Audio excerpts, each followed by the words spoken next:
유명한 미국의 기독교 윤리학자요, 보수주의 신학자인 레인홀드 니버라는 사람이 있습니다. 그 사람 책 가운데 이런 제목이 있습니다. 도덕적인 인간과 비도덕적인 사회라는 것입니다. 제 주된 내용은 도덕적으로 성실하게 사는 한 개인이 비도덕적인 단체 집단에 들어가게 되면 근본적으로 많은 어려움을 당한다는 것을 기록하고 있습니다. 책 내용을 읽어보지 않더라도 우리 주변에서 그런 걸 잘 볼 수 있습니다.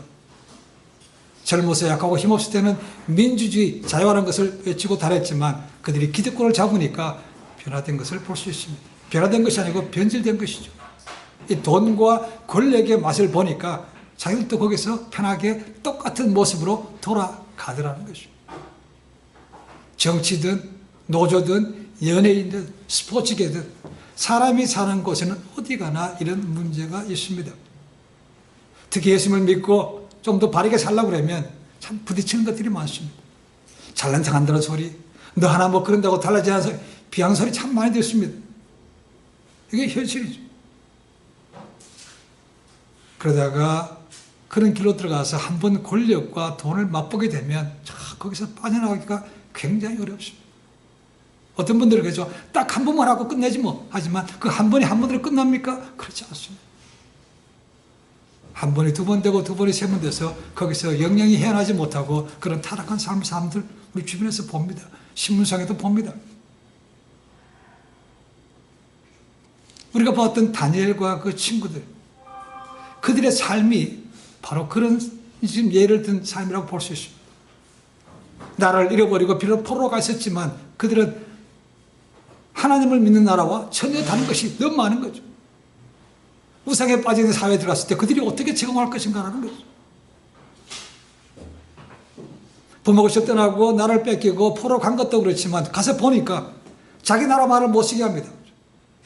그 나라 학문을 배우게 됩니다. 히브리 말을 못해요. 그런데다가 맛있는 음식을 주면서 하니까 이거 야 이러다가 내가 어떻게 잘못되는 것이 아닌가, 거기서 본인이 위기의식을 느낍니다. 청소년이지만 10대 젊은이지만 그런 것을 깨달을 정도는 되는 거죠. 왜냐하면 데려갈 때가 뭐였습니까? 왕족과 귀족 출신 가운데서 똑똑한 애들 들어간 거 아닙니까? 인텔리전을 뽑아갔다는 것이죠. 그러니까 거기 가서 그런 것을 느끼는 겁니다. 거기 속에서 다니엘이 그 인생에 대해서 목적을 설정하게 됩니다. 그래서 마찬가지로 우리도 인생에서 어려움을 당하게 되면 이런 세 가지는 해야 된다고 생각합니다. 첫 번째로 자기 자신이 누구인가를 바로 알아야 된다는 겁니다. 다니엘과 세 친구들 포로 잡혀갔습니다. 비록 그들은 포로로 잡혀왔지만 그들이 신분이 무엇인지는 잊지 않았다는 겁니다. 하나님을 잃어버리지는 않았다는 겁니다. 포로지만 내 본질은 뭐라고요? 하나님께서 택함 받으신 선민이라는 거예요. 선택받은 백성이라는 거죠. 거기에 대한 자부심을 가지라는 것입니다. 이것이 시작되니까 그렇죠? 모든 것이 달라지기 시작합니다. 뿌리를 찾으니까 달라지기 시작하더라는 거죠. 요한복음에 보시면 내가 누구다, 예수님께서 내가 누구다라는 것을 7번 하신 말씀이 나옵니다. I am, A고 Am이라고 나옵니다.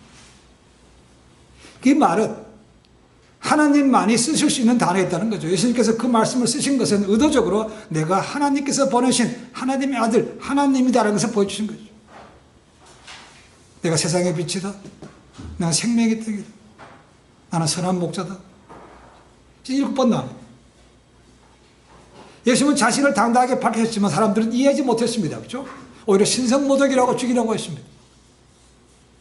또 예수님은 그렇게 말씀하셨지만 또 동시에 많은 기적을 행하시면서도 놀라운 말씀을 전하시면서 한 번도 이건 내가 했다고 자기를 드러내지 않았습니다. 모든 것을 아버지께 영광을 돌려드렸다는 것. 그리고 무엇보다도 자신이 왜 그렇게 존귀한 하나님이신데 이 땅에 오셨어야만 되는지 그 목적을 잊어버리지 않았다는 겁니다. 누가복음 없이 나오죠. 그죠? 12살 때 성전에 올라갔다가 거기서 내가 내 아버지 집에 있을 줄 알지 못합니다. 그 본질을 그 나이에도 기억하고 있다는 겁니다. 내가 왜 왔는지, 내가 누구인지를 확실하게 알고 있다는 거죠. 그거 확실하게 알고 있으니까 그 고통스러운 인간의 감당이 어려운 십자가의 길을 가면서도 묵묵히 참고 가신 거죠. 죽기까지 순종하실 수 있다는 것. 그리고 마지막 순간까지 아버지께 영광을 돌려드린 겁니다. Who am I? 나는 누굽니까? 나는 한국 사람인데? 아니, 나는 시민권인데요? 네, 맞습니다. 그렇죠? 그러나 더 근본적으로 우리가 하나님의 사랑받고 선택받은 구원받은 사람인 것을 기억하라는 것입니다. 이것이 나의 정체성이 되면 세상이 뭔가 달라질 수 있다는 겁니다.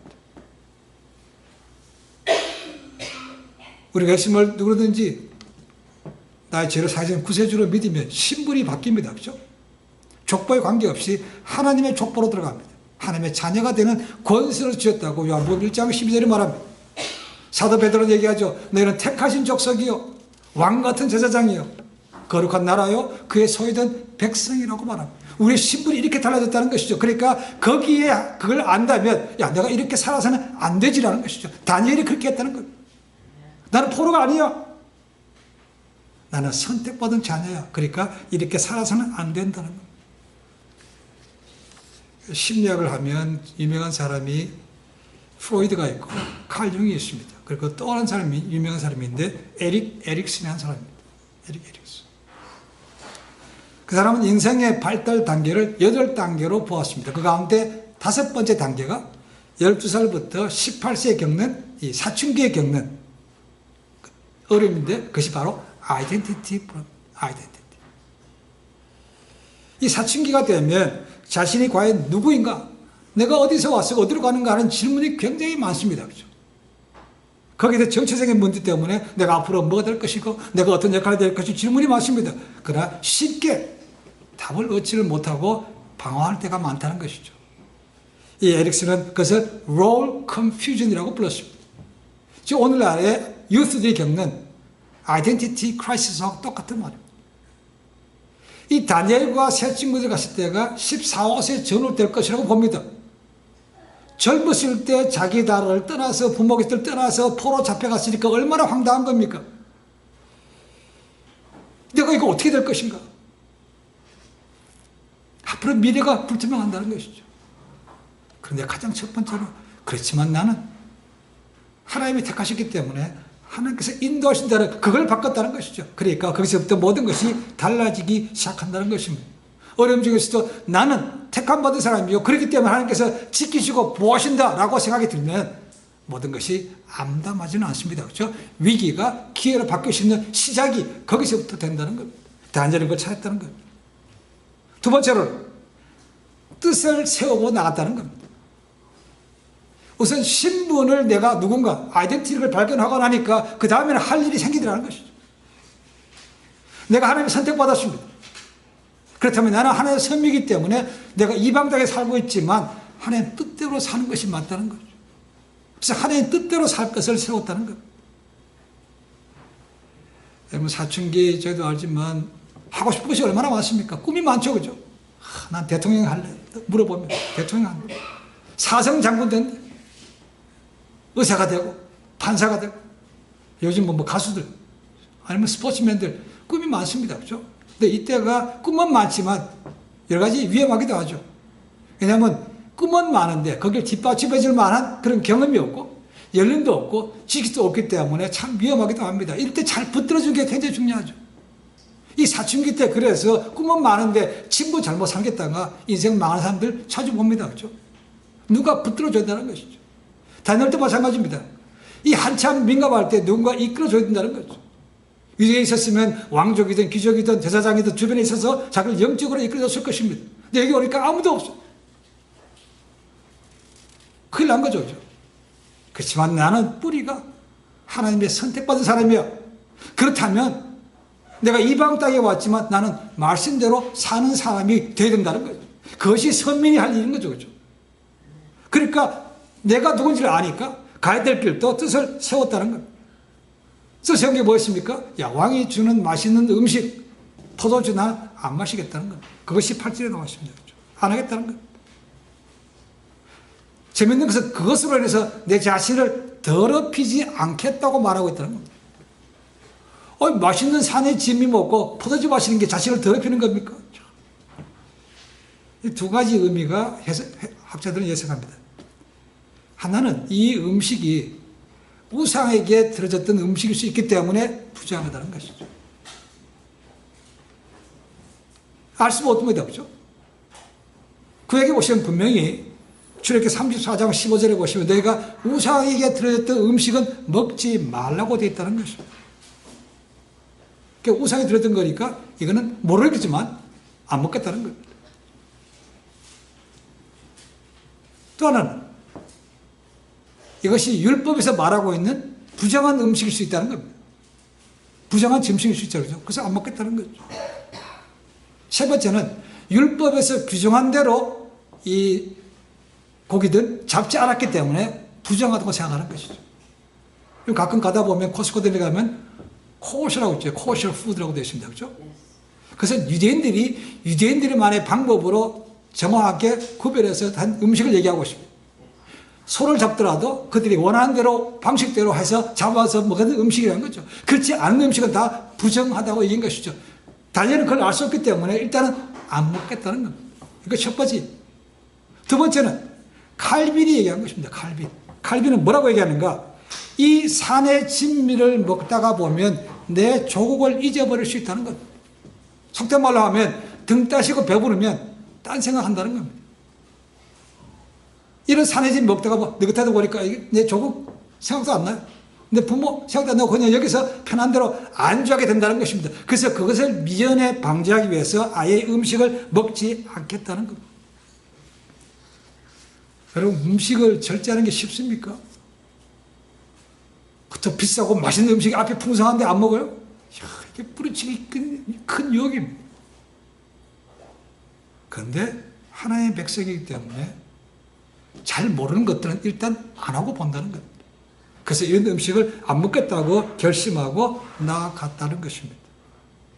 오늘날 우리 주변에 보시면 정말 아무 생각 없이 사는 사람들 꽤 많습니다. 자기 신분이 누구인지도 모르고 그냥 자기 원하는 대로 그냥 사는 사람들 꽤 많습니다. 그런 사람들 가운데 어느 날 갑자기 떼돈 벌고 유명한 사람들 가운데 자기 절제를 못하는 사람들이 무지 많아요. 특히 로또 당첨된 사람들 앞에서 한 사람들 다 파산하고 가정도 깨지고 하는 것을 다 봤습니다. 그죠? 자기는 그렇게 되더라도 끝끝내 안 할 걸 하지만 결국은 그 길 다 갔습니다. 근데도 그 길 따라가요. 그리고 목표를 정해서 탑까지 올라간다고 열심히 노력합니다. 그죠? 올라갔어요. 올라간 다음에 드럭에 빠진 사람들 그렇게 많습니다. 왜 그렇습니까? 가장 첫 번째는 하나님을 알지 못하기 때문에 그렇고, 두 번째는 목표가 없다는 겁니다. 아니, 목표를 잃었기 때문에 그 너머를 찾지를 못했다는 거죠. 탑까지 올라갔어요. 그 위를 넘어가지 못하는 거죠. 그렇죠? 그러니까 그 다음에는 공허함이 생긴다는 것이죠.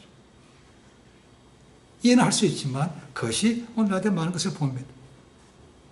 다니엘과 그 친구들 이런 음식 때문에 내 뿌리 잊어버리고 내 조국도 잊어버리고 그런 것 하지 않겠다는 것입니다. 뜻을 세웠다는 겁니다. 지혜왕 솔로몬이 얘기합니다. 잠언서 29장 18절에 말합니다. 묵시가 없는 백성은 방자에 행하거니와 율법을 지키는 자가 복이 있다고 말합니다. 꿈과 목표가 없는 사람들은 지 멋대로 한다는 겁니다. 자기 원하는 대로 살아간다는 것입니다. 근데 비전, 하나님을 바라보는 사람이면 그것이 삶이 달라진다고 말하고, 험난하고 타락한 세상 속에서 반드시 바르게 가려면 바른 진리의 말씀을 기준으로 삼고 가야 됩니다. 왔다 갔다 변하는 세상 진리가 아니고 변치 않는 진리를 따라가야 실족하지 않게 되는 것이죠. 그러니까 내가 설령 좀 손해보더라도, 설령 내가 좀 어려움을 당하더라도, 심지어 내가 목숨까지 잃는다 하더라도 하나님 그 뜻대로 가겠습니다 라고 뜻을 세우는 자에게 하나님께서 구별하시고 복을 주신다는 겁니다. 오늘 말씀 보시면 뜻을 지우고 위기를 돌파해 나갔던 다니엘과 그 친구들에게 세 가지 복을 주셨다고 되어 있습니다. 첫 번째는 뭡니까? 그들이 음식을 먹지 않아도 된다는 허락을 받았다는 겁니다. 두 번째는 그들이 산의 진미를 먹는 다른 애들보다가 피부 색깔이 때깔이 좋았다는 겁니다. 세 번째는 뭡니까? 다른 어떤 사람들, 모든 지혜자들보다가 그들의 지혜와 명철과 총명함이 무려 10배나 뛰어나게 하셨다고 기록하고 있습니다. 이 복을 주셨다는 거예요. 이렇게 나오니까 박수와 술객이 나옵니다. 박수와 술객. 그냥 단순하게 그들은 정치는 엉터리 같은 사람들이 아니고 똑똑한 지혜자 그룹이라고 생각하시면 됩니다. 주로 많은 점성술을 연구했던 전문가들이라고 보시면 됩니다. 요즘 얘기하는 그냥 점쳐주는 그런 사람들이 아니고요. 최종 이 바빌론에 있었던 느부갓네살 옆에 있었던 지혜 집단이라고 보시면 됩니다. 그 사람들보다 무려 10배나 뛰어났다는 거죠. 10배. 그러니까 10배라는 것은 매칭되는 것이 열흘 동안 세어 보십시오라는 거죠. 열흘과 10배라는 것은 매칭되는 것이 그만큼 많다는 거예요.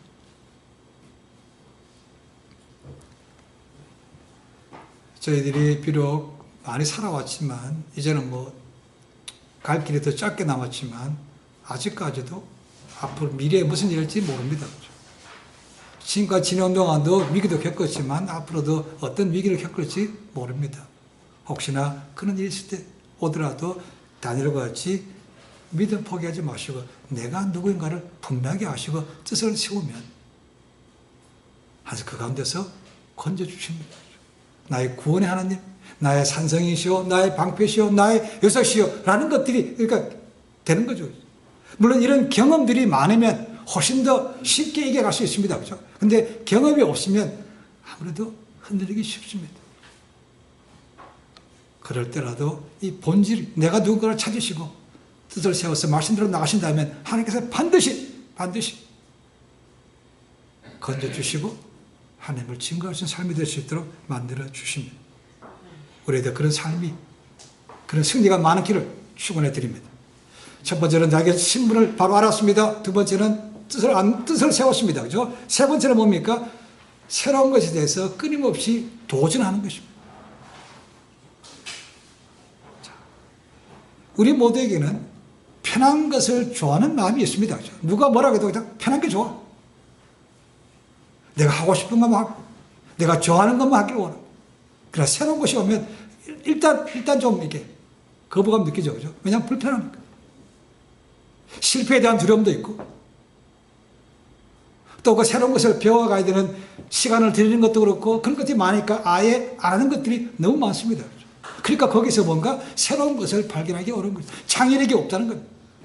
실패를 두려워하는 것에서 뭔가 새로운 것이 이루어지겠습니까? 우리는 머리를 많이 압니다.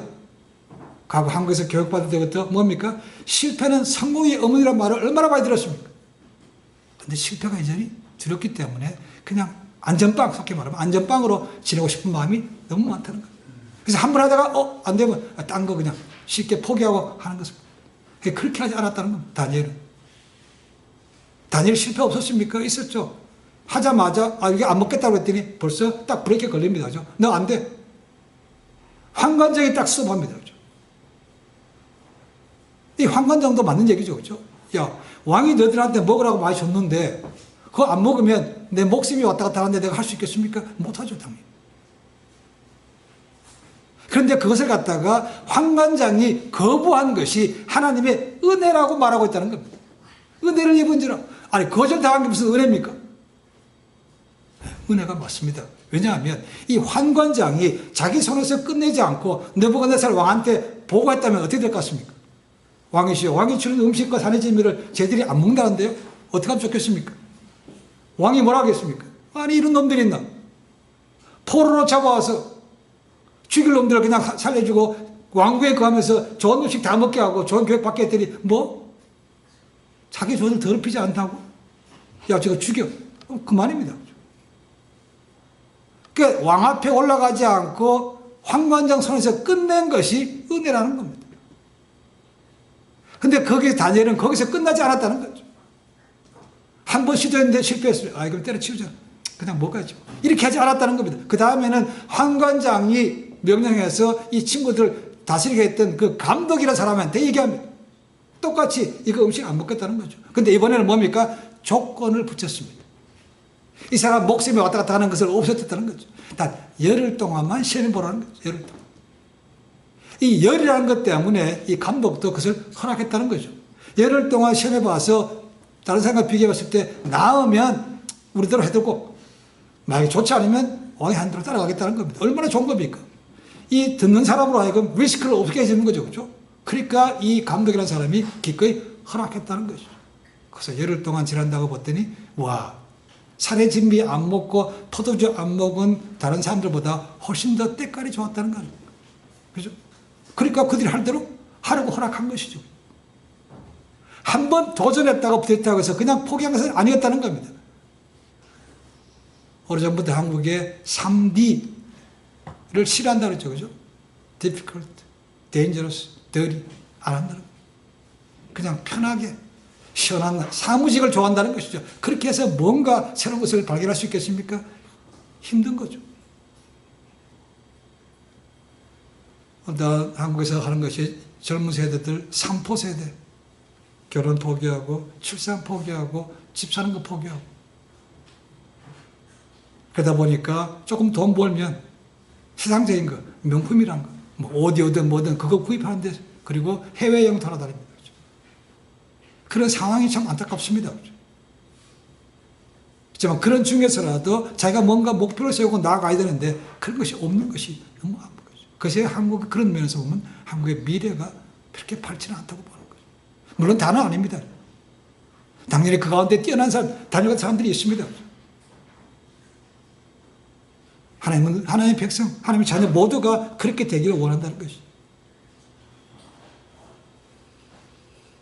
지난주에 말씀드렸지만 이게 나는 환관장이라는 것이 반드시 내시라는 것은 아닙니다. 구약에 보면 똑같은 단어가 6번 쓰였습니다. 그 중에 대표적인 것이 뭐냐면 요셉이 노예가 돼서 애굽으로 팔려갑니다. 팔려가서 어느 집에 있었죠? 시위대장 보디발 집에 있었다고 했습니다. 그 시위대장이라고 말하는 단어가 똑같은 단어입니다. 그러니까 반드시 내시라는 것이 아니고 어떤 장관의 명칭이라고 보시면 되겠습니다. 다니엘은 뜻을 세웠고 자기가 누구를 알고 그 다음에 계속해서 포기하지 않고 나가기 때문에 그런 하나님의 긍휼하심을 얻었습니다. 우리도 지내다 보면 익숙한 것이 많습니다. 그렇죠? 조금이라도 뭐가 달라지면 참 불편합니다. 그렇죠? 그래서 뭔가 새로운 걸 하지 않으라고. 나이가 들면 들수록 더 많은 것 같습니다. 그래서 젊었을 때는 그러다 뭐 부딪히다 보면 이것도 해야 되고 저것도 해야 되다 보니까 할 수 있지만 나이가 들면요 점점 그런 걸 잘 못합니다. 예를 들면 출애굽 있던 이스라엘 백성들 보십시오. 그들은 애굽에서 400년 동안 지냈고 출애굽하기 전에는 그들은 애굽의 노예로 지냈습니다. 근데 하나님께서 그 노예의 고통당한 것을 보시고 모세를 보내셔서 거기서 나오게 하셨죠. 그죠? 10가지 재앙도 보았고 불기둥 거 그런 기둥도 보았습니다. 홍해가 갈라지는 것도 보았습니다. 조금만 불편하면 어떻게 됩니까? 툭 하면 야 그때가 좋았는데 애굽에 있을 때가 좋았는데 왜 이렇게 불러내가지고 음식도 이렇게 박하고 여기서 굶어 죽게 만드냐 칼에 죽게 만드냐 이렇게 얘기했다는 거죠. 여러분 거기에 리더인 모세에게 불순종한다는 것은 단순하게 리더에게 불순종한 게 아닙니다. 그를 보내신 하나님께 대한 불순종이죠. 그래서 그들이 짧게면 2주만 갈 수 있는 거리를 갔다가 무려 40년 동안 헤맸다는 거 아닙니까? 그리고 광야 나왔던 1세대는 여호수아와 갈렙 두 사람 빼고는 다 죽었습니다. 약속은 받았지만 약속의 땅을 보지는 받지만 들어가지는 못했다는 겁니다. 조금만 불편하면 했던 것이 무려 40년 동안 했다. 40년 동안. 이게 노예 근성입니다. 그렇죠? 아니 노예가 뭘 좋다고 툭하면 그때가 좋았는데 거기 돌아갈 걸 이렇게 말하고 있습니까?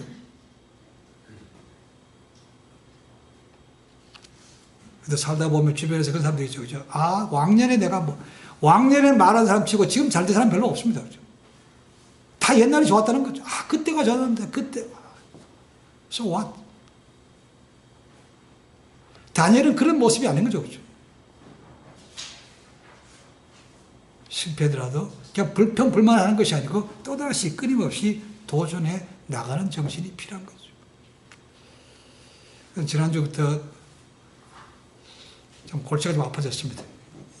설교를 유튜브에 올리는 것 때문에 공부하기 시작했습니다. 지금까지는 한 형제가 잘 도와주셔서 지금까지 편하게 왔는데 이제 못하게 돼서 제가 해야 됩니다. 그래서 맥북을 사서 인터넷 통해서 공부를 하고 있습니다. 누군가를 해야 되기 때문에 하는데 재밌는 것도 있고 좀 귀찮은 것도 있고 머리도 아픕니다. 그렇죠? 근데 누군가 해야 된다면 해야 되는 것이죠. 그걸 누군가 해야 되는데 하지 않으면 누군가는 손해보고 누군가에게 혜택이 돌아가지 않은 것을 알기 때문에 해야 되는 것이죠. 저는 지금까지 오면서 젊은이들과 했기 때문에 맨파워가 많았습니다. 그렇죠? 그래서 그 사람들이 다 했기 때문에 제가 특별하게 배우는 것은 많이 없었습니다. 새로운 기회가 왔으니까 저도 또 이 나이에 배워야 되는 것입니다. 도전해봅니다. 다니엘이 바벨론이라는 거대한 제국에 사는 것과 오늘날 믿음의 사람들이 세속화된 세상에 사는 것과 거의 다르지 않습니다. 앞에서 레이널드 리버가 했던 것처럼 도덕적 인간 그리고 비도덕적인 사회 그런 모습과 딱 맞아뜨는 거예요. 우리가 사는 세상이 꼭 믿는 사람에게 가장 적합한 환경입니까? 그렇지 않습니다. 이제 갈수록 믿는 것이 힘들어집니다. 그만큼 복음 전하기도 어려워집니다. 사실 거기서 우리가 어떻게 해볼 것입니까? 아이, 다 세상이 그런데요. 탓하고 그냥 적당히 탈보고 지내겠습니까? 그렇지 않다. 그렇게 살면 안 되는 거죠. 이럴 때 우리 자신이 누군가를 분명히 알아야 됩니다. 그 안다면 내가 하나님의 자녀이기 때문에 천국 백성이기 때문에 당연히 거기에 들어간 합당한 삶이 돼야 되는 거죠. 쉽지 않습니다. 그렇죠? 어렵습니다. 근데 포기하면 중대에 그만두면 그 길 못 가는 거죠. 천국에 못 들어갑니다. 미래학자 가운데 잘 알고 있는 알빈 토플러가 있습니다. 그는 기업 경영에 대해서 이렇게 얘기합니다. 당신이 전략을 세우지 않으면 다른 사람의 전략의 일부가 될 뿐이다라고 얘기합니다. 마찬가지로 만약에 성도가 세상에 대해서 바른 전략을 세우지 않으면 세상 전략의 한 부분으로 전락하고 만다는 겁니다. 거기에 휩쓸려서 간다는 겁니다. 그래서 가장 중요한 게 아이덴티티, 내가 누구인가가 아는가 굉장히 중요합니다. 내가 누구인가. 말씀으로 바로 사는 게 쉽지 않습니다. 유혹과 핍박이 오는데 그 길 계속 갈 수 있겠습니까? 좀 손해본다 하더라도, 좀 억울하다 하더라도, 좀 오해를 받더라도 그 길 가야만 됩니다. 그리고 언젠가는 그것이 밝혀질 것이고 그렇게 될 때에 아, 저 사람은 진짜로 믿음의 사람이라고 인정받고 저런 것이라면 나도 한번 하나님을 믿어보겠다고 사람들에게 소문을 불러줄 수 있다는 거죠. 똑같이 하면 믿으나 안 믿으나 똑같은데 전혀 도전이 안 되는 거죠. 출세길이 왔다고 특권이 왔다고 쉽게 딴 길로 가다 보면 정말 위험해질 수 있습니다. 누구도 장담하지 못합니다. 여기 계신 모든 분들 앞으로 살다 보면 또 어떤 위기가 올지 모릅니다. 그럴 때라도 이 다니엘이 했던 것 기억하십시오.